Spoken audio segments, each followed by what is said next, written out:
Monsieur le président, madame la ministre, monsieur le président de la commission, monsieur le rapporteur, mes chers collègues, il y a un an, jour pour jour, le dimanche 16 février 2020, les journaux et le Glas annonçaient le premier décès lié à l'épidémie de Covid-19 en France. Personne ne pouvait alors imaginer qu'au bout d'un an, le bilan dépasserait les 80 000 morts et que notre pays connaîtrait une récession sans précédent depuis 1945. Je me permets cette mise au point historique pour mieux rappeler la fulgurance avec laquelle le virus nous a frappés. Le 14 mars 2020, moins d'un mois après l'enregistrement du premier décès, le gouvernement décidait de confiner le pays. Le 25 mars, une ordonnance était prise pour créer le fonds de solidarité et aider les petites entreprises face à la crise. Dans ce contexte, le Parlement a soutenu le gouvernement en lui donnant la possibilité d'agir rapidement et efficacement par voie d'ordonnance. Ce n'est certainement pas la meilleure façon de légiférer en temps normal, mais c'est sans doute la meilleure façon d'agir avec la réactivité nécessaire en temps de crise. Voilà donc près d'un an que notre pays fait face à la pandémie. Loin de se résorber, elle s'est installée dans la vie quotidienne. Et malheureusement, nous devons encore aujourd'hui adapter nos réponses économiques à la crise sanitaire. C'est tout particulièrement le cas pour le Fonds de solidarité. Depuis sa création en mars dernier, les critères d'éligibilité, l'intensité des aides dispensées et sa pérennité n'ont cessé d'évoluer à mesure que notre pays s'enfonçait dans la crise. Mais sa vocation, elle, n'a pas changé. Je crois que nous pouvons tous attester de l'efficacité du dispositif dans nos territoires. Certes, les restaurants, les bars, les théâtres et tant d'autres établissements encore ne demandent qu'à rouvrir au plus vite. Mais tous saluent l'efficacité de ce dispositif qui a été mis en place dans l'urgence et qui est progressivement monté en charge.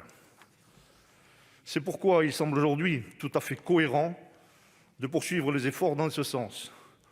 La possibilité d'étendre la prise en charge à certains coûts fixes en fonction des secteurs pourrait aussi s'avérer pertinente pour les mois qui viennent.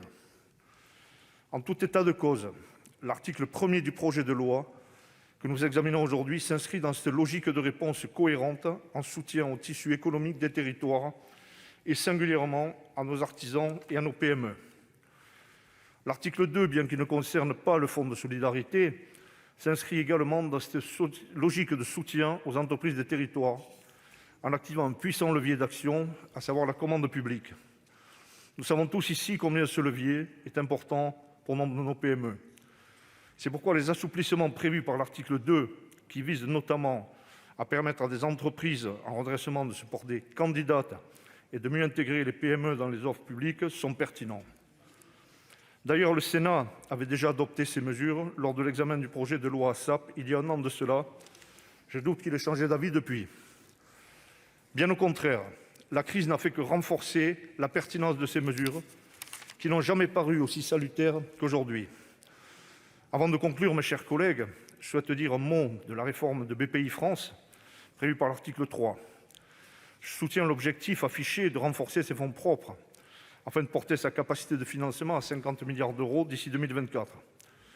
Ici encore, cette mesure s'inscrit dans la cohérence de notre réponse économique à cette crise sanitaire.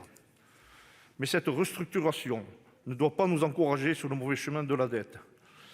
En effet, en faisant ainsi sortir la nouvelle structure faîtière des critères de Maastricht, nous soulageons artificiellement le fardeau de notre dette aux yeux de nos partenaires européens, avec lesquels nous avons pris en responsabilité des engagements de solidarité. Plus que jamais, le sort de nos finances publiques dépendra de la bonne santé de nos entreprises qui ont contracté des prêts garantis par l'État et du respect de nos engagements européens. Malgré ce point de vigilance, le groupe Les Indépendants votera en faveur de ce texte qui constitue une nouvelle pierre au solide édifice de la relance.